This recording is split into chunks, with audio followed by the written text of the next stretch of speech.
اما بعد فاعوذ باللہ من الشیطان الرجیم بسم اللہ الرحمن الرحیم رب اشرح لی صدری ویسر لی امری واحلل عقدۃ من لسانی یفقہوا قولی۔ احادیث نبویہ کا جو مجموعہ ہم پڑھ رہے ہیں، 40 نووی، امام نووی رحمۃ اللہ علیہ کا مرتب کردہ 40 یا 41 یا 42 حدیثوں کا مجموعہ۔ اس کی ایک خصوصیت یہ ہے کہ اس میں دین کے جو مختلف پہلو ہیں ان سے متعلق بڑی بنیادی اور اہم احادیث جمع کر دی گئی ہیں۔ مثلا دین کا ایک پہلو یہ ہے کہ دین بحیثیت مجموعی اس کا تصور سامنے آ جائے۔ دین ہے کیا؟ اس میں اگر کوئی مراتب ہے تو وہ کیا ہیں، اس کے کوئی اجزاء ہیں تو ان کا باہمی ربط اور تعلق کیا ہے۔ اس پر اب نوٹ کیجئے کہ ہم نے سب سے پہلے تو حدیث جبرائیل جو دوسرے نمبر پر ہے اس مجموعے میں، دین کی اصل حقیقت، اس میں مراتب، اسلام، ایمان، احسان۔ پھر اسی حوالے سے ہم نے ایک اور حدیث جو اس مجموعے میں شامل نہیں ہے، ہمارے مطالعہ قرآن حکیم کے منتخب نصاب میں، ہم نے اس کا اضافہ کیا، اس لیے کہ اس میں دین کی حقیقت بحیثیت مجموعی ایک اور پہلو سے سامنے آئی اور اس کے اجزاء ترکیبی سامنے آئے کہ جڑ کیا ہے، تنا کیا ہے، چوٹی کیا ہے۔ تو یوں سمجھیے کہ یہ دونوں حدیثیں جو ہیں یہ دین کو ایک کل کی حیثیت سے سامنے رکھنے کے ضمن میں بڑی بنیادی اہمیت کی حامل ہیں۔ پھر حدیث جبرائیل کے ایک حصے کی وضاحت پر مشتمل ایک اور حدیث اس میں تھی، حدیث نمبر 3 تھی، حضرت عبداللہ ابن عمر رضی اللہ تعالی عنہما سے، جس میں کہ اسلام کی حقیقت وہی بات جو حدیث جبرائیل میں تھی وہ اس میں بھی آ گئی۔ اسی طریقے سے جو ہم نے حدیث پڑھی تھی حضرت معاذ بن جبل سے جو روایت کی گئی ہے، جو ہمارے مطالعہ قرآن حکیم کے منتخب نصاب میں ہے، اس کے 2 اجزاء پر مشتمل 2 حدیثیں ہم نے اس مجموعے میں پڑھ لی ہیں۔ ایک حضرت عبداللہ ابن عمر سے ہے رضی اللہ تعالی عنہما، اور ایک خود حضرت معاذ بن جبل سے ہے۔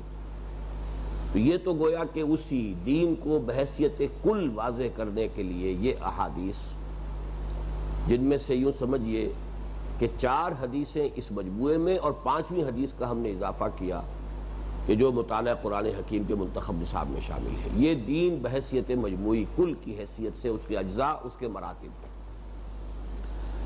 اب اسی میں ایک اور پہلو ہمارے سامنے آیا کہ دین میں خاص طور پر عبادات کا جو معاملہ ہے اس میں بدعات کا اختراع جو ہے، نئی نئی رسومات اور نئی نئی شکلیں پیدا کر لینا، یہ دین کا بالآخر حلیہ بگاڑ کر رکھ دیتا ہے۔ اس پر 2 حدیثیں آ گئی، حضرت عائشہ صدیقہ رضی اللہ تعالی عنہا کی حدیث نمبر 5 وہ ہم پڑھ چکے ہیں، اور پھر یہ کہ حضرت ارباد ابن ساریہ رضی اللہ تعالیٰ عنہ کی حدیث، وہ حدیث نمبر 29 ہے، وہ بھی ہم نے پڑھ لی ہے۔ تو ایک خاص مضمون پر 2 حدیثیں، اگرچہ اس مجموعے میں وہ مختلف مقامات پر ہیں، لیکن اگر مضمون اور اس کے موضوع کو دیکھا جائے تو وہ ایک دوسرے سے بہت قریب ہیں۔ ایک تیسرا موضوع ہے ایمان کی حقیقت اور اس کے جو باطنی کیفیات ہیں اس کی وضاحت پر مشتمل، اور یہ ظاہر بات ہے کہ دین کا اہم ترین پہلو ہے۔ اس کے ضمن میں ابھی ہم نے صرف ایک حدیث پڑھی ہے، اور وہ ہے کہ جس سے اس مجموعے کا آغاز ہوا تھا، نیت کی تصحیح، انما الاعمال بالنیات، اس لیے کہ نیت کا سارا دار و مدار جو ایمان پر ہے۔ اللہ پر ایمان ہے حقیقی معنی میں تو جو بھی آپ کام کریں گے اسی کے لیے کریں گے، اللہ کے لیے کریں گے۔ آخرت پر یقین ہے تو پھر آخرت کے لیے کریں گے، اور اگر وہ ایمان کمزور ہے تو بعض نیکی کے اعمال بھی انسان لوگوں کو دکھانے کے لیے یا کوئی اور دنیاوی شہرت حاصل کرنے کے لیے یا یہ کہ کوئی وجاہت دنیاوی حاصل کرنے کے لیے انسان پھر کرتا ہے، ریاکاری کے لیے کرتا ہے۔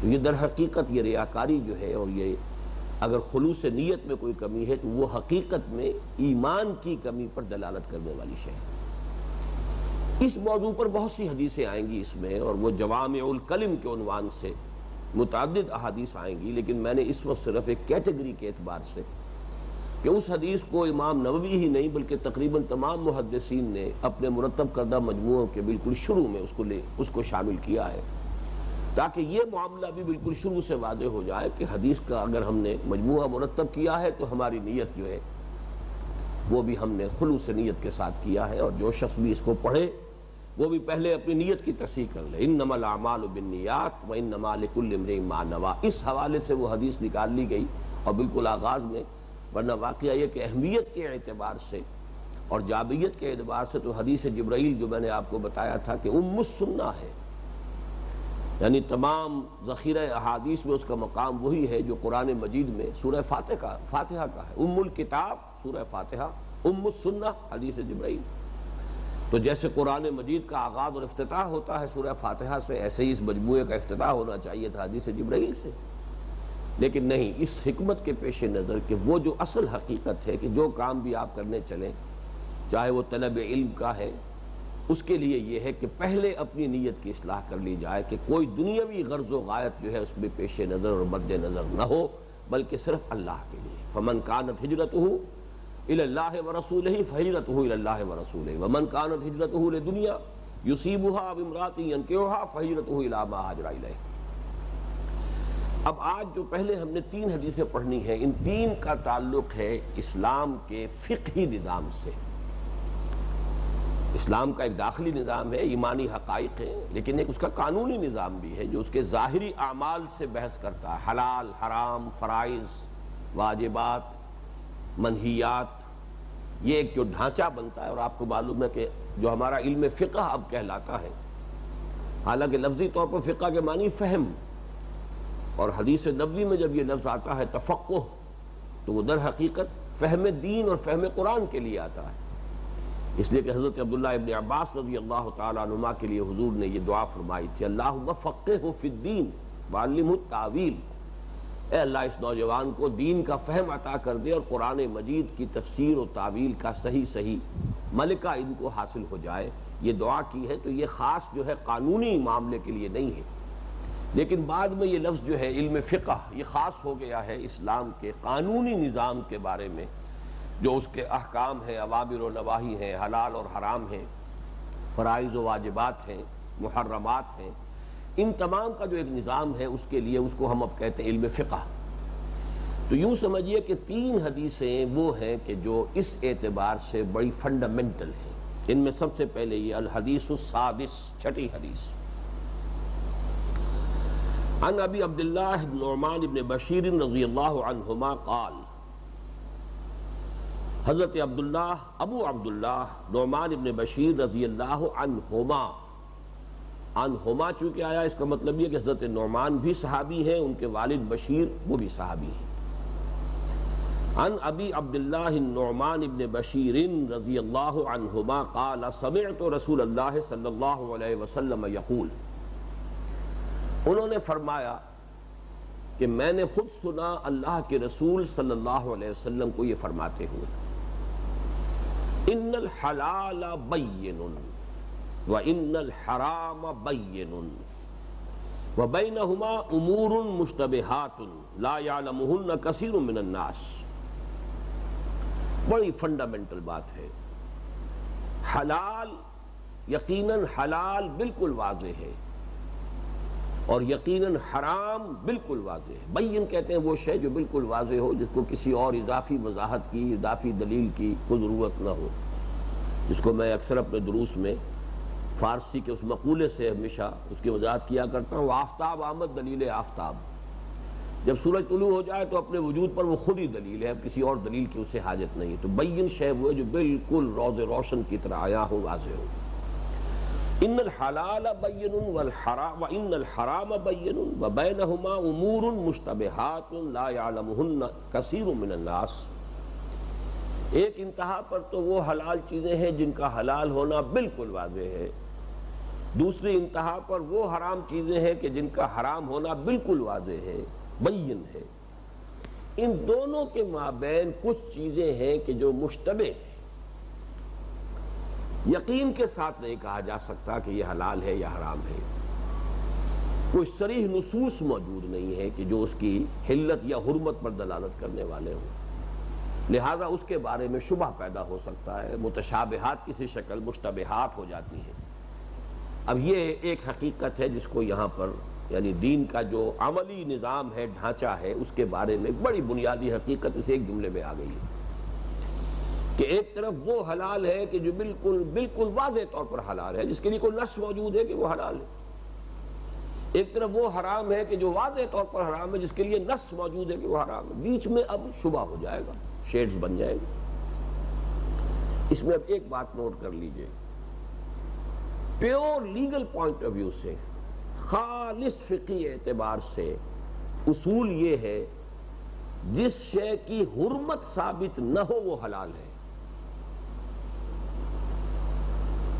یہ نہیں ہے کہ جس شے کی حلت ثابت نہ ہو وہ حرام ہے۔ یہ بہت بڑا اصول ہے۔ کسی شے کے حرام ہونے کے لیے دلیل چاہیے، حلال ہونے کے لیے دلیل نہیں چاہیے۔ اگر وہ حرام نہیں ہے تو حلال ہے، لیکن وہ حلال ہوگا مباح کے درجے میں، مشتبہات کے دائرے میں آ جائے گا۔ یہاں اس حلال کا ذکر ہو رہا ہے کہ جس کے حلال ہونے پر نص صریح موجود ہو۔ یہ حدیث در حقیقت اس حلال سے بحث کر رہی ہے۔ ایک وہ حلال ہیں جو بالکل واضح ہیں، نص صریح سے ہمارے پاس دلیل ہے، کتاب و سنت سے واضح بنیاد ہے کہ یہ حلال ہے۔ ایک وہ شے ہے کہ جو نص صریح سے حرام ہے، کتاب و سنت کے واضح احکام سے ہمیں معلوم ہے کہ یہ حرام ہے۔ اب بیچ میں ایک لمبا گیپ ہے، یہ مشتبہات کہلائیں گے۔ لیکن مشتبہات بھی سب کے سب لیگلی، خالص فقہی اعتبار سے حلال میں شامل ہیں، لیکن اس کے لیے لفظ مباح ہوتا ہے۔ جس کو حرام ثابت نہ کیا جا سکے وہ مباح ہے۔ لیکن یہ کہ شک والی بات تو رہے گی نا جب تک کہ نص قطعی نہ ہو۔ اب یہاں اصول کیا بتایا جا رہا ہے کہ وہ مشتبہات جو ہیں لا یعلمہن کثیر من الناس، ان مشتبہات کو اکثر لوگ نہیں جانتے، بہت سے لوگ نہیں جانتے۔ یعنی کوئی بہت بڑا ٹاپ کا عالم ہے، اس سے شاید معلوم ہو، لیکن اکثر لوگوں کو تو اس کے بارے میں حکم معلوم نہیں ہے کہ یہ حلال ہے کہ حرام۔ اب کیا کیا جائے؟ اس صورتحال میں عملی ہدایت کیا ہے؟ فَمَنِ اتَّقَى الشُّبُهَاتِ فَقَدِ اسْتَبْرَأَ لِدِينِهِ وَعِرْضِهِ۔ اب یہ ہے ہدایت۔ جو شخص بچتا رہا ان مشتبہ چیزوں سے، یعنی محض اس دلیل سے کہ مباح ہے، اس کی حرمت ثابت نہیں ہے، اس کا استعمال نہ کرے، بچتا۔ فَمَنِ اتَّقَى الشُّبُهَاتِ، جو ان مشتبہ چیزوں سے بچتا رہا، فَقَدِ اسْتَبْرَأَ، تو اس نے برات حاصل کر لی، نجات اور کامیابی حاصل کر لی، لِدِينِهِ وَعِرْضِهِ، اپنے دین کے لیے بھی اور اپنی عزت کے لیے بھی۔ ظاہر بات ہے بندہ مومن کی عزت تو اسی میں ہے نا کہ اللہ تعالیٰ کے ہاں اس کا مقام جو ہے وہ عزت والا ہو، تو وہ تو اسی سے محفوظ رہے گا۔ مشتبہ چیز جو ہے جس کے بارے میں پتہ نہیں، ہو سکتا ہے کہ حرام ہو، اس سے بچے کیوں نہ انسان۔ تو فَمَنِ اتَّقَى الشُّبُهَاتِ فَقَدِ اسْتَبْرَأَ لِدِينِهِ وَعِرْضِهِ وَمَنْ وَقَعَ فِي الشُّبُهَاتِ وَقَعَ فِي الْحَرَامِ، اور جو مشتبہ چیزوں میں ملوث ہو جائے گا، واقع ہو جانا، اس کے اندر ملوث ہو جائے گا، مشتبہ چیز ہے ملوث ہو گیا، وہ حرام میں بھی ملوث ہو جائے گا۔ ہوتے ہوتے آدمی کا تھریش ہولڈ جو ہے وہ لو ہونا شروع ہو جاتا ہے۔ اب دیکھیے سمجھیے کہ یہ حرام مطلق ہے، واضح ہے، یہ حلال مطلق ہے، واضح، بیچ میں مشتبہات ہیں۔ آپ نے ذرا سا ادھر سے سفر شروع کر دیا تو اب اس کا امکان ہے کہ ڈگری بائی ڈگری آپ ادھر ڈرفٹ ہو جائیں، ادھر ہوتے چلے جائیں کہ ایک چیز اس کے بعد دوسری چیز، تیسری چیز، ہوتے ہوتے ہو سکتا ہے کہ آپ کھلا حرام تک پہنچ جائیں۔ تو تقویٰ اس شے کا نام ہے کہ آپ مشتبہات سے بچیں۔ کوئی شے چاہے اس کے حلال ہونے کا فتویٰ موجود ہو، خالص لیگلی کہ اس کی حرمت پر کوئی دلیل قطعی نہیں ہے، لیکن یہ کہ انسان اس سے بچے، یہ تقویٰ ہے۔ اس میں انسان اپنی عزت اور اپنے دین کو محفوظ کرے گا اگر وہ اس طرح کی مشتبہ چیزوں سے بچتا رہے۔ اب مثال کے طور پر ایک واقعہ ہے جو ہماری تاریخ کے بڑے ہی، میں سمجھتا ہوں کہ قیمتی واقعات میں سے ہے، اس کو یاد ہونا چاہیے۔ نور الدین زنگی رحمۃ اللہ علیہ کہ جن کے پھر جانشین کی حیثیت سے صلاح الدین ایوبی رحمۃ اللہ علیہ، یہ دو بہت ہماری تاریخ کی عظیم شخصیتیں ہیں، بہت نیک اور متقی حکمران تھے۔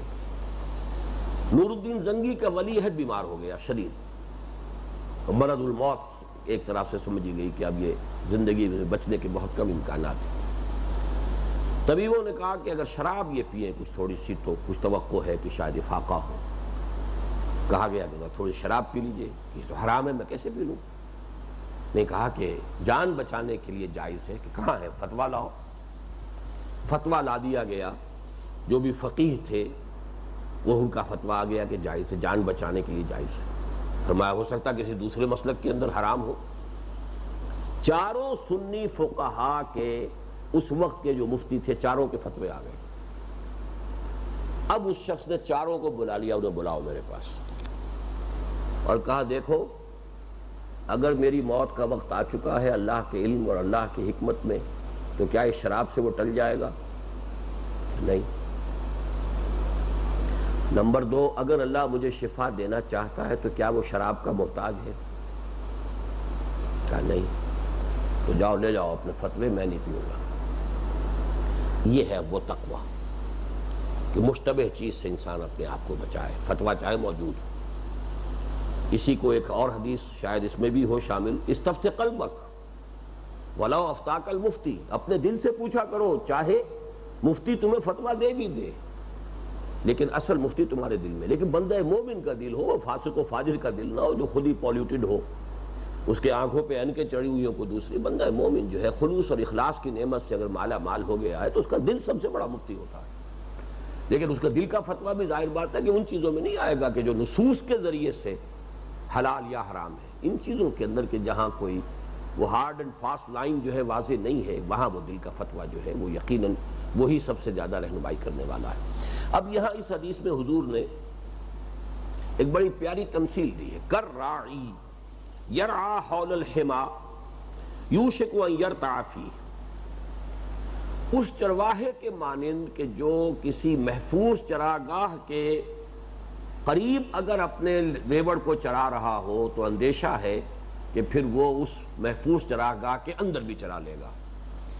اس میں آگے آ رہا ہے، اس کی وضاحت سامنے آ جائے گی. اس سے مراد کیا ہے؟ الا وان لکل ملک حما.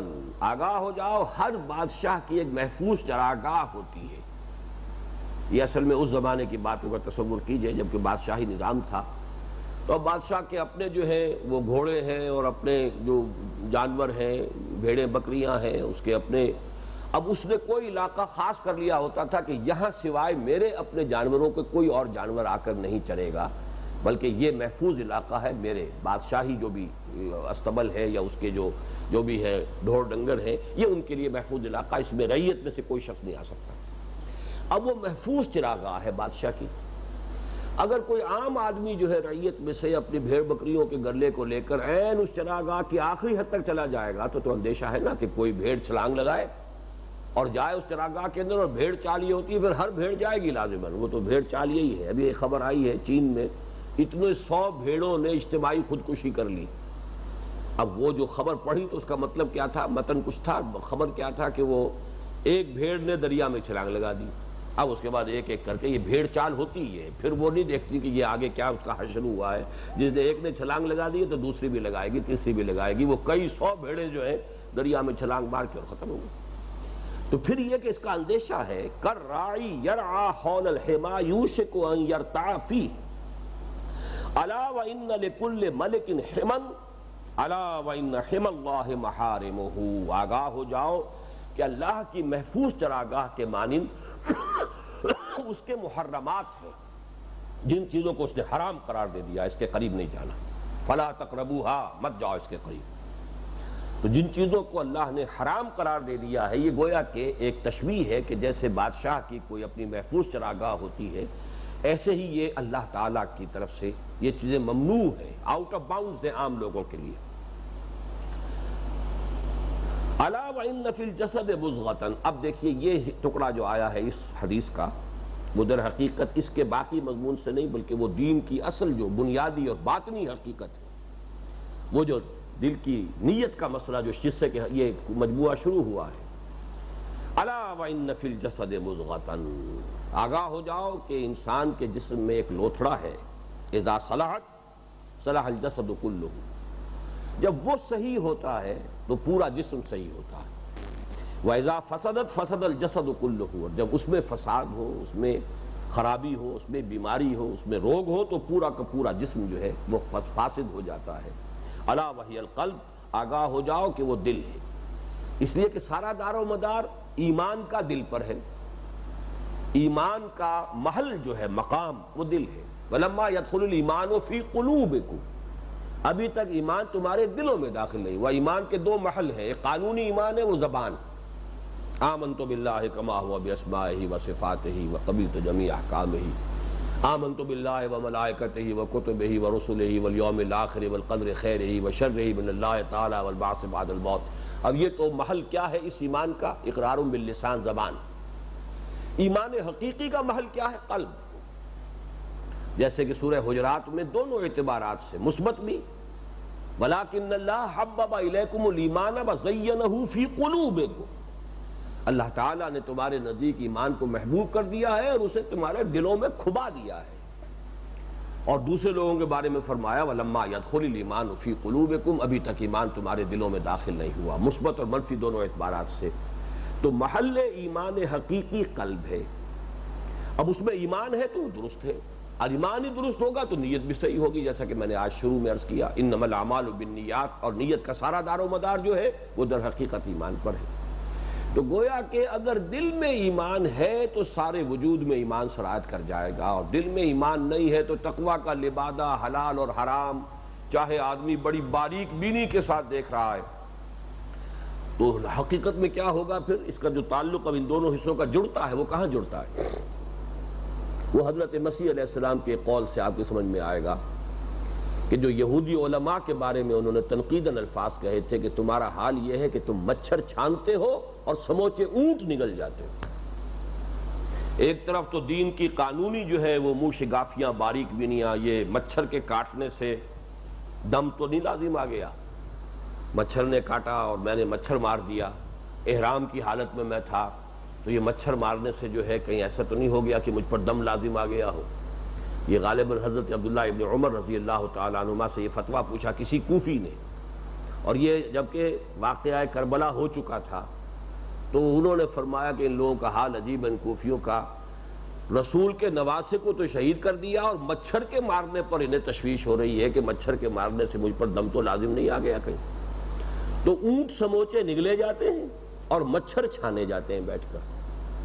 سودی کاروبار تم بھی کرو، تم اہل حدیث ہو تم بھی کرو، میں حنفی ہوں میں بھی کروں گا، لیکن رفع یدین ہے یا نہیں ہے اس کے اوپر ساری تکرار ہے اور ساری بحث ہے۔ نماز ہو گئی ہے کہ نہیں ہو گئی ہے، پیارے رسول کی نماز کیسے ہوتی تھی، اب اس کے اوپر وہ آبین بالجہر جو ہے وہ نہیں ہوئی تو پھر اس کا مطلب نماز نہیں ہوئی، ہاتھ آپ نے غلط جگہ باندھ لیے نماز نہیں ہوئی۔ سودی کاروبار کرو، یہ ہے وہ اصل میں کہ جب دل خراب ہو تو یہ جو نظام قانونی ہے دین کا وہ ایک بازیچہ اطفال بن جاتا ہے، وہ مولویوں کی منہ شگافیوں کا ایک موضوع بن جاتا ہے۔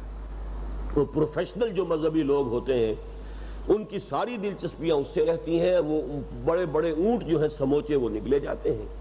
تو اس حدیث کے ساتھ اس ٹکڑے کا آنا جو ہے وہ در حقیقت اس بہت باریک جو اس کے اندر ایک لطیف حکمت جو مخفی ہے اس کی وضاحت کر رہا ہے۔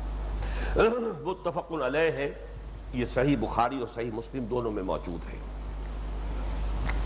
اگلی حدیث ذرا چھوڑ دیجئے، اس کو بعد میں لیں گے، اب 8ویں حدیث پر آ جائیے۔ الحدیث الثامن عن ابن عمر رضی اللہ عنہما ان رسول اللہ صلی اللہ علیہ وسلم قال، نہیں بلکہ 8ویں حدیث بھی ہم پڑھ چکے ہیں، اب 9ویں پر آئیے۔ الحدیث التاسع عن ابی ہریرہ عبد الرحمن بن صخر رضی اللہ عنہ قال سمعت رسول اللہ صلی اللہ علیہ وسلم یقول ما نہیتکم عنہ فاجتنبوہ وما امرتکم بہ فأتوا منہ ما استطعتم فإنما أهلك الذين من قبلكم كثرة مسائلهم واختلافهم على أنبيائهم رواه البخاری ومسلم رحمهم اللہ۔ یہاں پتہ نہیں آپ کے نسخے میں یہ نام پورا ہے یا نہیں، عام طور پر جنہیں ہم حضرت ابو ہریرہ بس پڑھ کر چل دیتے ہیں ان کا پورا نام میرے اس نسخے میں تو درج ہے، آپ بھی چاہیں تو نوٹ کر لیں۔ ان کا اصل نام جو ہے وہ عبد الرحمن ابن صخر ہے اور ان کی کنیت ابو ہریرہ ہے۔ ہریرہ کہتے ہیں چھوٹی سی بلی کو، ہرہ بلی کو کہتے ہیں ہریرہ، یہ اس میں تصغیر بن گیا چھوٹی سی بلی۔ تو اصل میں یہ کنیت جو ہے حضور نے ان کا نام رکھ دیا تھا، اس لیے کہ یہ اصحاب صفہ میں سے تھے۔ تو ایک بلی چھوٹی سی انہوں نے رکھی ہوئی تھی، پالی ہوئی تھی، اس سے کھیلتے تھے، یا جو بھی ایک ہوتا ہے پیٹ کسی جانور کے ساتھ۔ تو جب بھی دیکھتے تھے حضور کے ابو ہریرہ کے ساتھ وہ بلی بھی چلی آ رہی ہے، تو حضور نے پھر نام ہی رکھ دیا کہ یہ ابو ہریرہ ہیں، یہ بلی والے ہیں۔ ابو جو ہے عربی زبان میں صرف باپ کے لیے نہیں آتا، کسی بھی شے کا مالک ہو، کسی شے سے کوئی نسبت رکھنے والا ہو تو ابو آ جاتا ہے۔ اسی طرح ابن کا لفظ بھی اس معنی میں آ جاتا ہے۔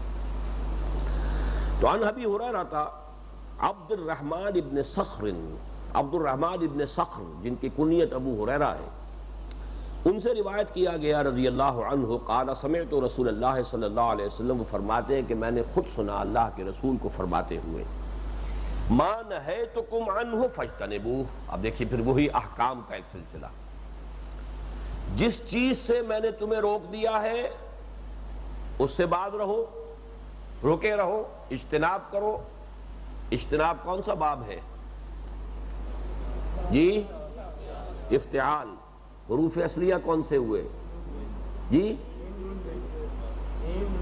کیا معنی اس کے ہیں؟ جنب کسے کہتے ہیں؟ جنب پہلو کو کہتے ہیں، یہ آپ کا پہلو۔ تو اجتناب پہلو تہی کرنا، کسی چیز سے اپنے پہلو کو، پہلو تہی جو عربی کا فارسی کا لفظ ہے، پہلو تہی، اپنے تہی دامن کہتے ہیں وہ شخص جس کے دامن میں کچھ نہ ہو، تہی دامن۔ تہی دست وہ شخص ہے کہ جس کا ہاتھ خالی ہو، پیسہ نہ ہو۔ تھوڑی سی فارسی بھی پڑھا دوں نا آپ کو۔ تو پہلو تہی، جس کو ہم اردو پہلو تہی کر رہا، تو اب یہ ایک لفظ نہیں ہے، فارسی کے دو الفاظ سے بنا ہے، اپنے پہلو کو بچانا کسی شے سے۔ اجتناب، اپنے پہلو کو کسی شے سے بچا لینا، دور ہو جانا، کنی کترانا، یہ اجتناب کے صحیح معنی ہوں گے۔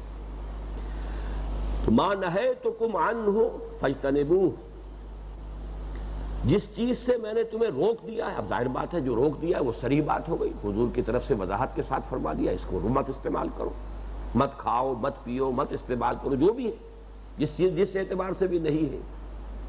وما امرتکم بہ فاتوا منہ ما استطعتم، اور جس چیز کا بھی میں نے تمہیں حکم دیا ہے اس کی جتنی بھی تمہارے استطاعت میں ہے اس کی پابندی کرو، اس کو پورا کرو۔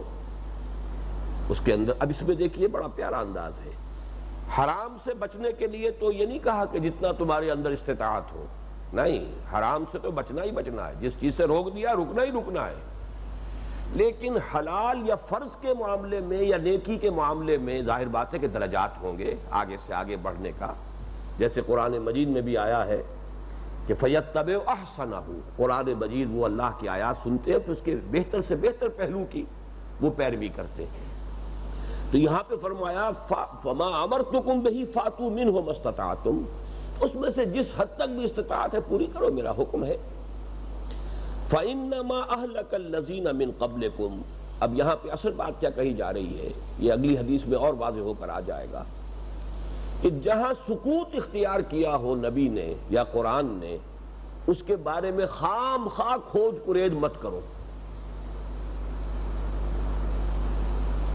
لہذا یہاں فرمایا گیا فَإِنَّمَا أَهْلَكَ الَّذِينَ مِن قَبْلِكُمْ كَثْرَةُ مَسَائِلِهِمْ، یقیناً تم سے پہلے جو امتیں تھیں انہیں ہلاک کیا ہے ان کے بہت زیادہ سوال کرنے نے۔ مین میخ نکال رہے ہیں، فلاں اگر یوں ہو جائے حضور تو پھر کیا ہوگا، حضرت اگر ایسا ہو جائے تو پھر کیا ہوگا، یوں ہو جائے تو کیا ہو جائے، مفروضات کے اوپر سوالات کرتے چلے جا رہے ہیں۔ بھائی جس بات سے روک دیا ہے رک جاؤ، جس چیز کا حکم دے دیا گیا ہے اس کو اپنی امکانی حد تک پورا کرو۔ اب اگر کسی جگہ سکوت ہے تو اگلی حدیث میں آ جائے گا یہ سکوت جو ہے کسی بھول کی وجہ سے نہیں ہے، نسیان کی وجہ سے نہیں ہے، بلکہ یہ کسی مصلحت کی وجہ سے ہے۔ لہذا خام خواہ اس کے بارے میں سوالات کرنا، اور خاص طور پر جبکہ ابھی وحی نازل ہو رہی تھی اور حضور شارع کی حیثیت سے موجود تھے، کسی سوال کا جواب میں وحی آ جاتی تو اب گویا کہ وہ قطعی حکم ہو گیا ہمیشہ کے لیے۔ کسی سوال کے جواب میں جو بات حضور فرما دیتے وہ اب شریعت کا جز بن جاتا ہمیشہ کے لیے۔ تو جو اللہ کی طرف سے اور اللہ کے رسول کی طرف سے وسعت رکھی گئی تھی لوگوں کے لیے، وہ خام خواہ سوال کر کے اس میں تنگی پیدا کر لی۔ اس کی ایک مثال بھی آپ سمجھ لیجئے حج کی فرضیت کا حکم آیا. اب ایک صاحب کھڑے ہوگا، حضور کیا ہر سال فرض ہے حج کرنا؟ حضور نے سکوت اختیار کیا، دوسری طرف رخ کر لیا. اس اللہ کے بندے نے حضور یہ کیا ہر سال فرض ہے؟ تیسری مرتبہ پھر آپ نے ڈانٹا، اگر میں ہاں کہہ دوں تو تمہارے لیے ہمیشہ کے لیے فرض ہو جائے گا. اس میں اگر سکوت اختیار کیا گیا ہے تو جو شخص ایک مرتبہ کا فرض ہونا تو ثابت ہو گیا، لیکن باقی کسی کے لیے ہے وہ کرے جتنے بھی ہو. لیکن یہ کہ اس کی فرضیت اگر اس کے اندر جو ہے خامخواہ سوال کر کے اس میں خامخواہ اپنے لیے تنگی پیدا کرا لینا، تو فرمایا فَإِنَّمَا أَهْلَكَ الَّذِينَ مِن قَبْلِكُمْ كَثْرَةُ مَسَائِلِهِمْ وَإِخْتِلَافُهُمْ عَلَى أَنْبِيَائِهِمْ، اور ان کا اختلاف کرنا اپنے انبیاء سے.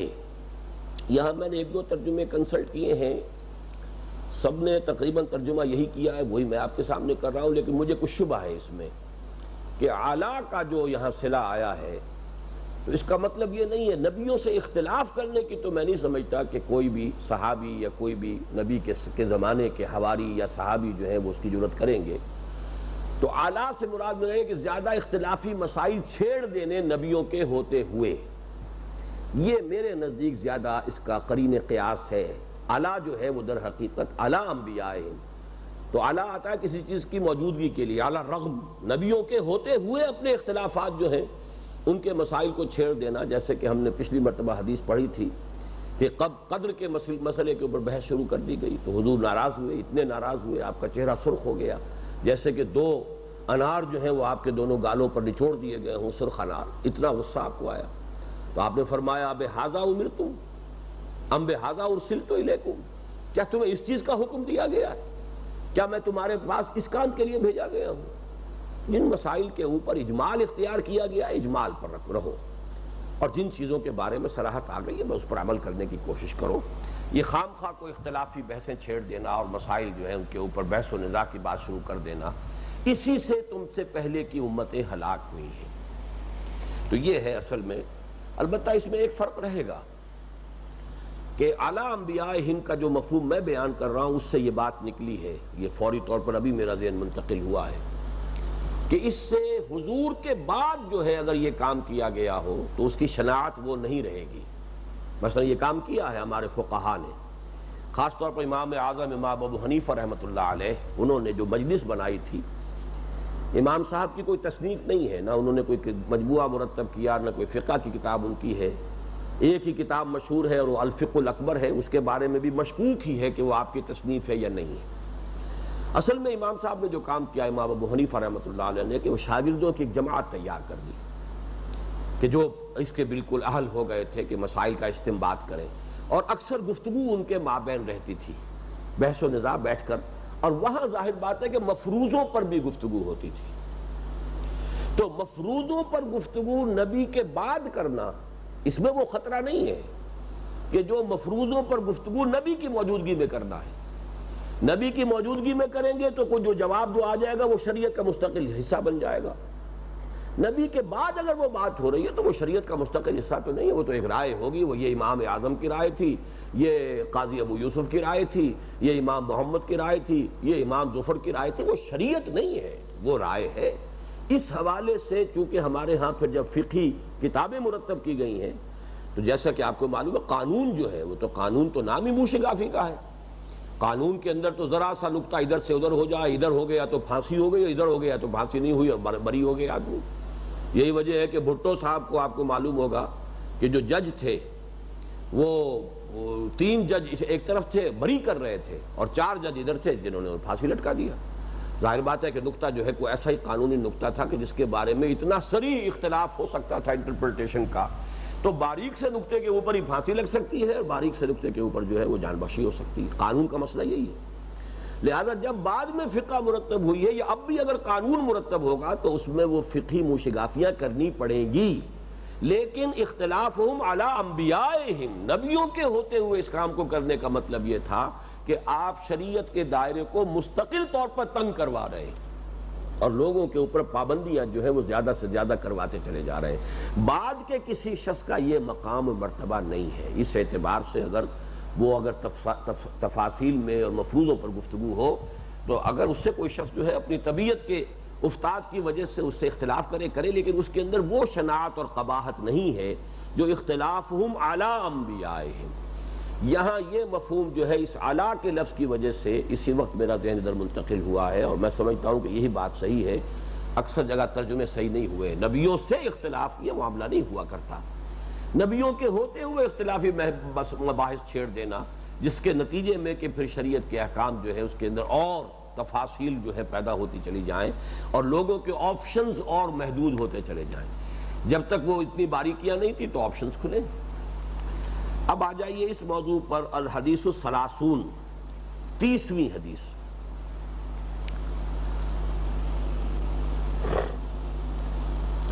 عن ابی ثعلبۃ الخشنی جرثوم ابن ناشر رضی اللہ عنہ. اب یہ ابو ثعلبہ ہیں رضی اللہ تعالی عنہ کہ انہوں نے یہ فرمایا، ان کا نام ہے ابو ثعلبہ الخشنی جرثوم ابن ناشر. نام ہے جرثوم ابن ناشر، ناشر کے بیٹے جرثوم. الخشنی یہ ان کے قبیلے کی نسبت ہے. ابی ثعلبہ، ابو ثعلبہ یہ ان کی کنیت ہے. عام طور پر ابی ثعلبہ لکھا ہوا ہوگا صرف، پتہ نہیں آپ کے یہاں کیا ہے، پورا لکھا ہے. تو حضرت جرثوم ابن ناشر الخشنی جن کی کنیت ابو ثعلبہ ہے، ان سے مروی کیا گیا عن رسول اللہ صلی اللہ علیہ وسلم. دیکھیے یہاں وہ الفاظ نہیں ہے سمعتو، انہوں نے روایت کیا حضور سے صلی اللہ علیہ وسلم. یہ بھی ممکن ہے کہ انہوں نے خود حضور سے سنا ہو، یہ بھی ممکن ہے کہ حضور سے کسی اور صحابی نے سنا، انہوں نے ان سے سنا ہو. سارا امکان ہے، اس لیے کہ یہاں ان ہے، سمعتو کا لفظ نہیں ہے. رسول اللہ صلی اللہ علیہ وسلم قال، آپ نے فرمایا، ان اللہ تعالی فرض فرائض فلا تضيعوها. یقیناً اللہ تعالیٰ نے کچھ فرائض تو فرض کر دیے ہیں، معین کر دیے ہیں، تو ان کو ہرگز ضائع مت کرو. تضییع، تضیعوها، یہ تضییع کا لفظ کبھی کبھی اردو میں لکھا ہوتا ہے تو لوگ تثنیہ پڑھتے ہیں اسے، تثنیہ اوقات. یہ جو کہتے ہیں وقت کو ضائع کرنا تو وہ تثنیہ پڑھ دیتے ہیں اس کو، وہ تضییع ہے. اب اس کا تلفظ صحیح کرنا تو بہت مشکل کام ہے، لیکن دو یہ جمع ہو جاتی ہیں اس میں. تفعیل کا جو ہے یہ باب تضییع، تو تضییع جو ہے اس سے ضیع یضیع تضییعا، بعد میں تفعیل ضائع کرنا، یہ تضییع ہے. فلا تضیعوها، جو اللہ نے فرض معین کر دیے ہیں ان کو تو ہرگز ضائع مت کرو. وحد حدودا فلا تعتدوها، اور کچھ حدود ہیں جو قائم کرنی ہے، حد بندی کر دی ہے، اس سے تجاوز مت کرو. فلا تعتدوها. اب دیکھیے یہاں بھی اس حدیث سے جو ہم نے پہلی پڑھی تھی ایک لفظی فرق ہو گیا ہے. وہاں یہ فرمایا کہ اس حد کے قریب بھی مت جاؤ، یہاں جو ہے ایگزیکٹ فرمایا کہ اس کو عبور مت کرو. تعتدو اعتداء کہتے ہیں کسی شے کو عبور کر کے کسی شے سے آگے تجاوز کر جانا، یہ حد ہے. اس سے تجاوز کر گئے آپ تو یہ اعتداء ہوگا. لیکن یہ کہ اگر اس کے اندر اندر ہے تو اعتداء تو نہیں ہوا، لیکن اس کا اندیشہ ہے کہ اگر بالکل حد کے قریب آپ کھڑے ہیں تو کسی وقت پاؤں پھسلا تو آپ گئے، کسی وقت آپ کی بھیڑ بکری نے کسی نے چھلانگ لگائی تو گئی اس حد کے اندر. تو اس حوالے سے اس حدیث میں یہ تھا کہ تم ذرا دور رہو. فمن اتقى الشبہات فقد استبرأ لدینہ وعرضہ، جو ان متشابہات سے یا مشتبہات سے بچا رہا اس نے اپنے دین اور اپنی عزت کا تحفظ کر لیا. لیکن یہ کہ یہاں اصل شے کیا ہوگی کہ اس سے آپ نے تجاوز نہیں کرنا. ان اللہ تعالی فرض فرائض فلا تضيعوها وحد حدودا فلا تعتدوها وحرم اشیاء فلا تنتهكوها، اور کچھ چیزیں اس نے حرام قرار دے دی ہیں ان کو پامال مت کرو. یہ نحق سے باب افتعال ہے. نحق کہتے ہیں کسی چیز پر غالب آ جانا، کسی چیز کو اپنے نیچے کر لینا. تو اس کو ٹرمپلنگ انڈر دی فیٹ جو ہے، میں نے کہا کہ اسے پامال مت کرو. اللہ نے جن چیزوں کو حرام کر دیا ہے اب ان کی حرمت کو بٹا مت لگاؤ، ان کی حرمتوں کو پامال مت کرو. وَسَكَتَ عَنْ أَشْيَاءَ، اور اللہ نے کچھ چیزوں سے سکوت اختیار کیا ہے. رحمتًا لکم، اور یہ سکوت تمہارے لیے رحمت ہے.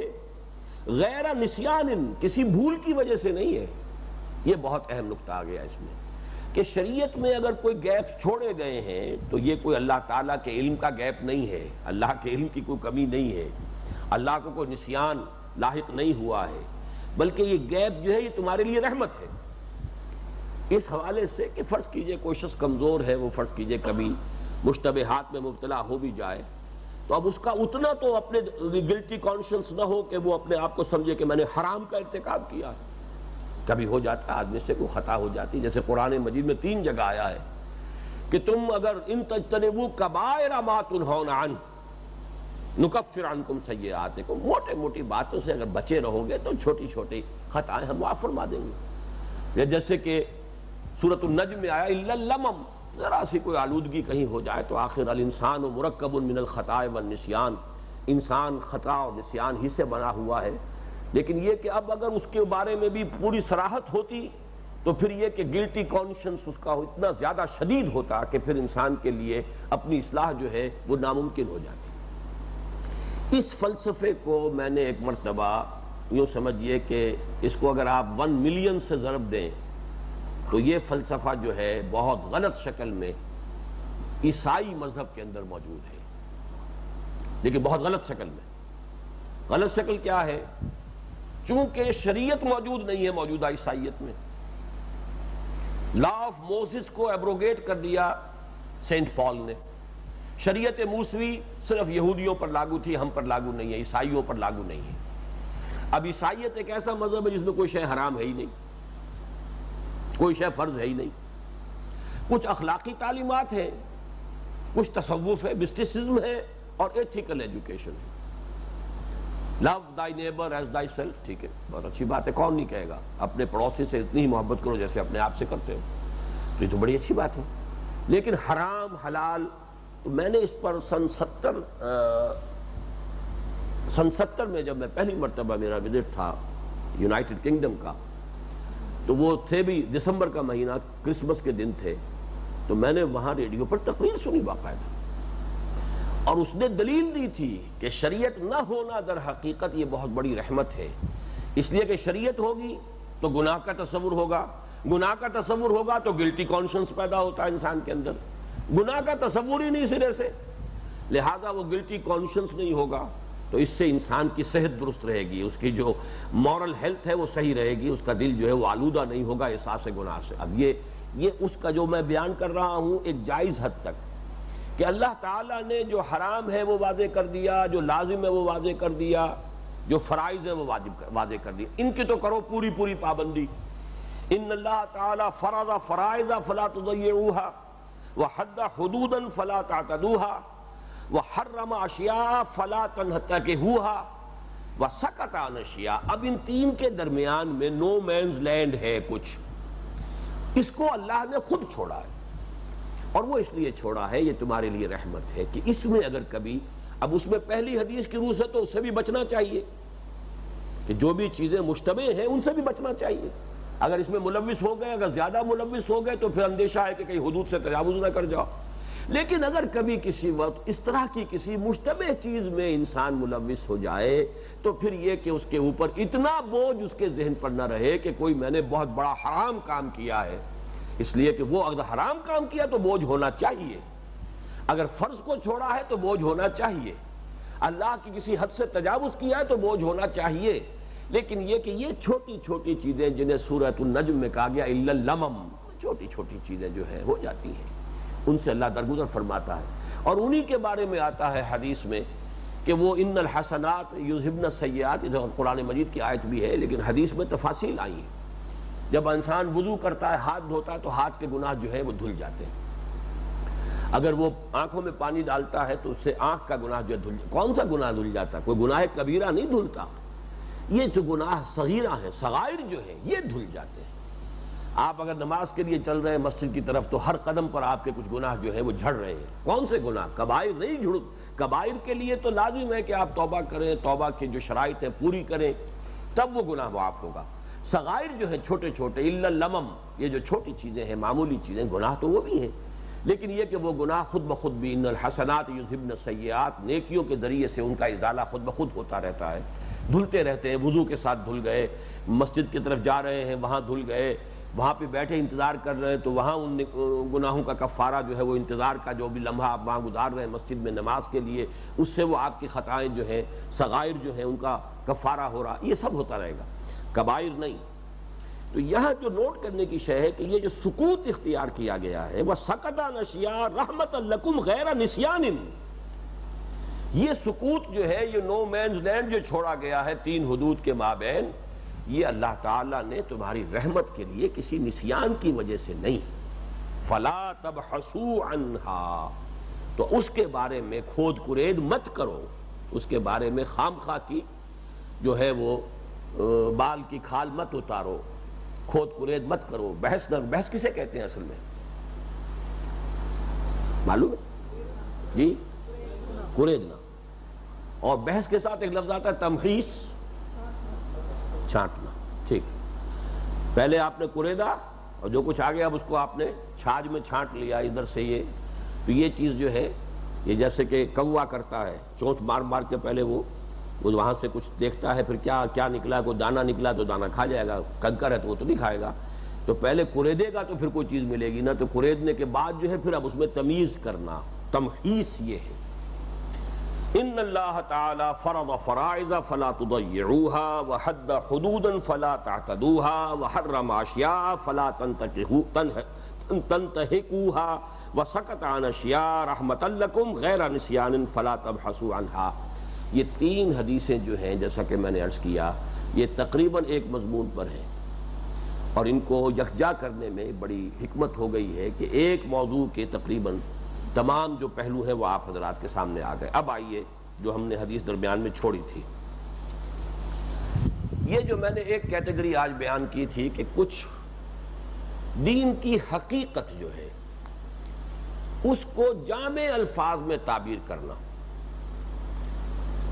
ایک تو وہ تفصیل ہے دین کی حقیقت جو ہمیں حضرت معاذ بن جبل رضی اللہ تعالیٰ عنہ کی روایت میں معلوم ہوئی، لیکن کچھ ایسی تعبیرات جو جامع ہو، ان کے لیے ایک لفظ ہے حدیث ہی میں آیا جوامع الکلم، جوامع الکلم، کلم جمع ہے کلمے کی، جوامع جامع کی، جوامع الکلم نہایت کلمات میں سے جامع، ویسے تو یہ مرکب اضافی بنا جوامع الکلم، لیکن جیسے کہ دین الحق مرکب اضافی کی شکل میں مرکب توصیفی ہے، سچا دین، ایسے ہی یہاں پہ آپ اس کا ترجمہ کریں گے نہایت جامع کلمات، اور یہ حضور نے خود فرمایا اوتیت جوامع الکلم، مجھے بہت جامع باتیں اللہ نے عطا فرمائی ہیں۔ یہ آپ کا ایک خاص جو ہے اللہ تعالیٰ کی طرف سے جو آپ کو عطا ہوا ایک خاص وصف کہہ لیجئے، ایک خاص آپ کو صلاحیت اللہ نے عطا فرمائی، جس کو ہم کہتے ہیں محاورے میں کہ دریا کو کوزے میں بند کر دینا، کہ آپ بہت ہی چھوٹے چھوٹے جملوں میں بڑی بڑی حقیقتیں، جیسے ہم پڑھ بھی چکے ہیں الصوم جنۃ، یہ آپ پڑھ چکے ہیں، روزہ ڈھال کے مانند ہے، اب روزے کی اصل حقیقت کو ایک لفظ کے ذریعے سے جیسے الصوم جنہ، تو اسی طرح کے کئی حدیثیں ہیں کہ جو اس مجموعے میں ہیں، اس میں سے آج ہم ایک پڑھ رہے ہیں۔ ان ابی رقیۃ تمیم ابن اوس الداری رضی اللہ عنہ ان النبی صلی اللہ علیہ وسلم قال، یہ الحدیث السابع ہے جو درمیان میں ہم نے چھوڑ دی تھی۔ اب دیکھیے یہ بھی ان کا نام کیا ہے، تمیم ابن اوس، یہ نام ہے، تمیم ان کا اپنا اور باپ کا نام اوس، داری یہ ان کے قبیلے کی نسبت ہے، ابو رقیہ، رقیہ کے والد، ان کی کوئی بیٹی ہوں گی رقیہ، یہ ان کی کنیت ہے۔ ان ابی رقیۃ تمیم ابن اوس الداری، اب اوس کو جب داری کے ساتھ جوڑیں گے تو نون لگانا پڑے گا، اوسن الداری، اوسن الداری رضی اللہ عنہ، ان النبی صلی اللہ علیہ وسلم قال الدین النصیحہ، دین تو بس نصیحت کا نام ہے۔ اب دیکھیں جیسے الصوم جنہ، دو جملوں میں ایک مبتدا ایک خبر، الصوم جنۃ، وہاں جملہ خبریہ جو ہے وہ بالکل واضح ہے، اس لیے کہ وہاں مبتدا جو ہے وہ معرفہ ہے اور خبر نکرہ ہے. الصوم جنۃ، یہاں ہے الدین النصیحہ. عام طور پر خبر جو ہوتی ہے وہ نکرہ ہوتی ہے، یہاں کیوں آئی ہے معرفہ؟ زور دینے کے لیے. دین کل کا کل نصیحت ہی ہے. یہاں الف لام حصر کے لیے ہے. دین کل نصیحت ہے. لیکن نصیحت کے لفظ کو سمجھ لیجئے، نصیحت کے معنی کیا ہے؟ نصحہ، خالص ہونا. یہ در حقیقت ہمارے ہاں جو اردو میں نصیحت کا لفظ استعمال ہوتا ہے، یہ اس کا ایک اطلاق ہے اردو میں جو ہم کر رہے ہیں. عربی میں تو اس معنی میں تو یہ لفظ آتا ہی نہیں ہے. وعظہ کا لفظ آئے گا، جیسے ہم نے پڑھا ہے وہ جو ایک حدیث ہم پڑھ چکے ہیں، وعظنا رسول اللہ صلی اللہ علیہ وسلم ذات یوم، آپ نے ہمیں وعظ فرمایا. ایسے حضرت لقمان کے بارے میں وَهُوَ يَعِظُهُ، وہ اپنے بیٹے کو نصیحت کر رہے تھے. تو نصیحت کا لفظ جس معنی میں اردو میں استعمال ہوتا ہے، عربی میں وہ اس کا استعمال میرے علم کی حد تک تو ہے ہی نہیں سرے سے. خاصہ اصل میں کیا ہے نصیحت کا؟ خالص ہونا. تو خلوص و اخلاص یہ نصیحت کا اصل مفہوم ہے. دین نام ہے خلوص و اخلاص کا. اب خلوص و اخلاص نیت کا خلوص و اخلاص بھی ہے. نصح لہو، اس کے کیا معنی ہوں گے؟ اس کے ساتھ نہایت خلوص کا معاملہ کیا. نصح لہو، اس نے اس کے ساتھ بہت خلوص کا معاملہ کیا. اگر آپ کسی کی خیر خواہی میں کوئی بات اس سے کہہ رہے تو یہ بھی نصیحت ہو گئی. آپ نے اس کی اپنی خیر خواہی میں اس کی بہتری کے لیے آپ نے ایک بات اس سے بتائی ہے، اس سے کہی ہے، تو یہ نصیحت ہے. اس معنی میں اس لفظ کا اس کے ساتھ ایک جو ہے وہ لغوی ربط تو موجود ہے، لیکن اس میں استعمال عربی زبان میں لفظ نصیحت کا نہیں ہے، بلکہ نصیحت کے معنی خلوص و اخلاص، خیر خواہی، وفاداری. اب اس کے جو ترجمے کیے جائیں گے مختلف نسبتوں سے ترجمے مختلف ہو جائیں گے. وہ اس کی مثال ابھی سامنے آ جائے گی. الدین والنصیحہ، دین تو کل کا کل خلوص و اخلاص کا نام ہے. قلنا لمن، میرے پاس جو ہے یہ رواہ مسلم، امام مسلم کی روایت سے ہے. شاید آپ کے ہاں یہ ہے قلنا لمن یا رسول اللہ، یہ الفاظ بھی ہیں اضافی اس کتابچے میں، ہے یا نہیں؟ بس ٹھیک ہے. پھر میرے پاس جو اس کتاب کا نسخہ ہے اس میں یا رسول اللہ کے الفاظ بھی تھے اور سلاسن کا لفظ بھی ہے. 3 مرتبہ حضور نے فرمایا الدین والنصیحہ، الدین والنصیحہ، الدین والنصیحہ سلاسن. تو یہ بھی بات سمجھ میں آتی ہے اصل میں کہ حضور کا عام قاعدہ یہ تھا، جیسا کہ حضرت معاذ بن جبل والی روایت میں ہم نے پڑھا کہ آپ نے حالانکہ اس وقت وہ ایک ہی آدمی سے گفتگو کر رہے تھے، تب بھی آپ نے ہر بات کو 3 دفعہ دہرایا. اور ویسے مجمع میں جب گفتگو کرتے تھے تو 3 دفعہ دہرانا ویسے سمجھ میں آتا ہے، اس لیے کہ لاؤڈ سپیکر تو تھا نہیں. وہ داہنی طرف رخ کر کے فرمائی وہ بات، پھر سامنے رخ کر کے فرمائی وہ بات، پھر بائیں طرف جو لوگ بیٹھے ہیں شاید انہوں نے نہ سنی ہو جب آپ کا رخ ادھر تھا، تو 3 مرتبہ آپ دہراتے تھے. تو اس حدیث کے ایک متن میں سلاسن کا لفظ بھی موجود ہے. الدین والنصیحہ، الدین والنصیحہ، الدین والنصیحہ سلاسن. قلنا، ہم نے یہ کہا لمن، کس کے لیے نصیحت، کس کے لیے خلوص، کس کے لیے اخلاص، کس کی خیر خواہی، کس کے ساتھ وفاداری؟ قال للہ ولکتابہ ولرسولہ ولأئمۃ المسلمین وعامتہم، رواہ مسلم.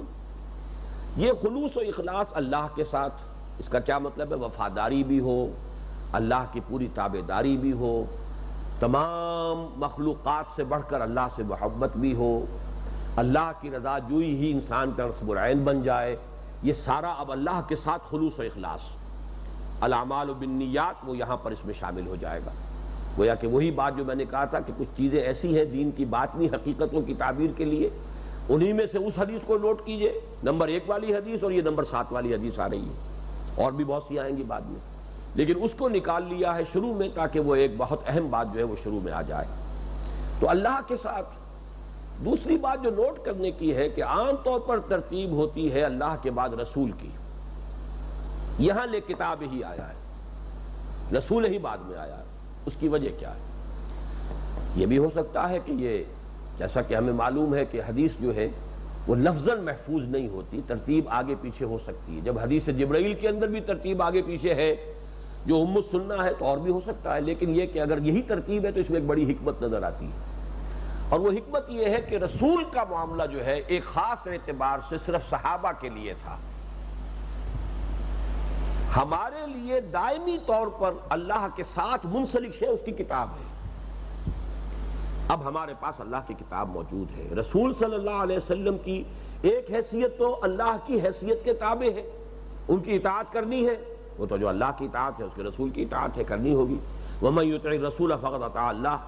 لیکن جو خلوص و اخلاص کا معاملہ ہے، میں ذاتی طور پر حضور کے ساتھ کیا خلوص برتوں گا، میں حضور کے ساتھ ذاتی طور پر کیا وفاداری کروں گا؟ البتہ یہ کہ قرآن کے ساتھ وفاداری، آپ اس میں وہ ساری چیزیں نوٹ کر لیجئے، مسلمانوں پر قرآن مجید کے حقوق، وہ پورا گویا کہ یہاں پر وَلِکِتَابِهِ، کتاب کے ساتھ خلوص، اس کا پورا حق ادا کرنا، اس کے ساتھ جو ہے پوری وفاداری۔ اب وفا کے معنی بھی پورا کرنا ہوتا ہے نا، وفاداری، وفا پورا کرنا، وعدہ وفا کرنا، وعدہ پورا کرنا۔ تو کسی کے ساتھ وفاداری کا مطلب یہ جو اس کے حقوق ہیں اس کو پورے کے پورے ادا کیے جائیں۔ تو للہ ولکتابہ ولرسولہ، اور رسول کے ساتھ صلی اللہ علیہ وسلم۔ اب اس میں کیا اس سے مراد ہے وہ آئندہ ہم حدیثیں پڑھیں گے تو وہ کھل کر آ جائے گا۔ ویسے یہ کہ وہ مضمون تو ہمارے ہاں جو نبی اکرم صلی اللہ علیہ وسلم کے ساتھ ہمارے تعلق کی بنیادوں والا کتاب چاہے حب رسول کے تقاضے ہیں، یہ کتابچے موجود ہیں، لیکن اس مجموعے میں بھی حدیثیں آئیں گی۔ لیکن جو اہم تر حصہ ہے اس کا ہمارے لیے، خاص طور پر آج کے دور میں کسی دینی جماعت کے لیے، کسی خادم دین فرد یا خادم دین جماعت کے لیے، وَلِأَئِمَّةِ الْمُسْلِمِينَ وَعَامَّتِهِمْ، یہ خلوص اور اخلاص اور وفاداری اور خیر خواہی، یہ مسلمانوں کے ائمہ کے لیے بھی اور مسلمانوں کے عوام کے لیے بھی، اور یہاں عوام پر ائمہ کو مقدم کیا گیا۔ وَلِأَئِمَّةِ الْمُسْلِمِينَ وَعَامَّتِهِمْ، اس کی وجہ کیا ہے؟ یہ بھی بغیر کسی سبب کے نہیں ہے، ترجیح بلا مرجع نہیں ہے۔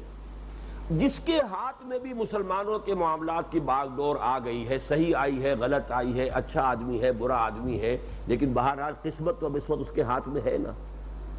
وہ کوئی غلطی کرے گا، بیڑا غرق ہوگا، اس کو کوئی صحیح بات کہہ دیں، شاید اس کے دل کو لگ جائے تو قوم کے لیے، ملک کے لیے، پوری امت کے لیے مفید ہوگی۔ لہذا نصح و خیر خواہی اس کے ساتھ رہنی چاہیے۔ وہ نصح و خیر خواہی کا مطلب یہ نہیں کہ اس کا حکم مانا جائے، وہ تو اللہ اس کے رسول کے ساتھ معاملہ ہے۔ مطلب یہ کہ اسے ہمیشہ صحیح مشورہ دیا جائے۔ اس صحیح مشورے کے اندر وہ بات بھی شامل ہے، جیسا کہ حضور نے فرمایا کہ انصر اخاک ظالما او مظلوما، اپنے بھائی کی ضرور مدد کرو، چاہے ظالم ہو چاہے مظلوم ہو۔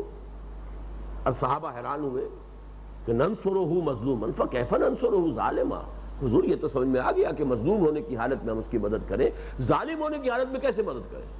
فرمایا اس کا ہاتھ روک لو ظلم سے، یہی اس کی مدد ہے۔ تو کسی غلط کام پر تنقید کرنا، کسی صحیح بات کا مشورہ دینا، اگر اس میں کوئی شخص رک جاتا ہے، جو آج کل کا ہمارا سیاست کا معاملہ ہے، اپوزیشن کی ہر وقت یہ خواہش ہوتی ہے کہ یہ حکومت گرے، تو صحیح بات کا مشورہ بھی نہیں دینا چاہیں گے، مبادا وہ صحیح بات کر لے تو اور مستحکم ہو جائے گی حکومت۔ یہ بالکل باریک بات ہے، اچھی طرح سمجھ لیجئے۔ صحیح بات اپنے پاس رکھیں گے روک کر کہ وہ تو اگر ہمارے ہاتھ میں طاقت آئے گی تو ہم کریں گے، لیکن اس وقت جو حکومت ہے اس کو ہم یہ صحیح بات کیوں بتائیں؟ اس کو تو ہر حال میں سینشر کرنا ہے، اس کو ہر حال میں اس کو جو ہے لوگوں کے سامنے ڈسکریڈٹ کرنا ہے، ہر حال میں اس کے اوپر تنقید ہی کرنی ہے، اسے تو کوئی الٹی پٹیاں ہی پڑھانی ہے تاکہ وہ الٹی پٹی پڑھائے، کسی کھائی میں گرے تو ہماری حکومت کے بننے کا امکان پیدا ہو۔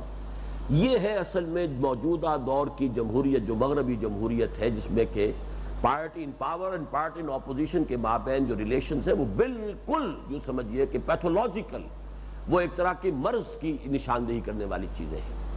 لیکن اسلام میں یہ ہے کہ آپ صحیح مشورہ دیجئے، جو بھی اس وقت ہے اب ہے وہ، لیکن یہ کہ جو بات آپ صحیح سمجھتے ہیں اگر آپ ود ہولڈ کر رہے ہیں تو آپ خیانت کر رہے ہیں قوم کے ساتھ۔ آپ نے اس وقت کی حکومت یا جو بھی جس کے ہاتھ میں زمام کار ہے، آپ نے اگر اس کو صحیح رائے نہیں دی، وہ مانے نہ مانے اس سے آپ کو کوئی سروکار نہیں، آپ کے اوپر کوئی اس کا الزام نہیں مانتا نہ مانے، مان لے تو بہت اچھا ہے، اللہ تعالیٰ آپ کی اس رائے کے ذریعے سے کوئی راستہ اس کو سجھا دے اور ملک و ملت کا خیر کوئی اس سے وجود میں آ جائے۔ لیکن آپ ود ہولڈ کریں گے تو آپ نے تو خیانت کر لی۔ تو وَلِأَئِمَّةِ الْمُسْلِمِينَ وَعَامَّتِهِمْ، عوام مسلمانوں کے لیے بھی خیر خواہی، بھلائی کی بات کرنا، ان کی بہتری کی ہمیشہ جو ہے فکر کرنا، اس کے لیے بھی کوشاں رہنا، یہ ساری چیزیں جو ہیں یہ گویا کہ ایمان کا ایک خاص لب لباب حضور نے الدین والنصیحہ کے عنوان سے بیان کیا۔ الدین والنصیحہ قلنا لمن، قال للہ ولکتابہ ولرسولہ ولأئمۃ المسلمین وعامتہم، رواہ مسلم رحمہ اللہ۔ سبحانک اللہ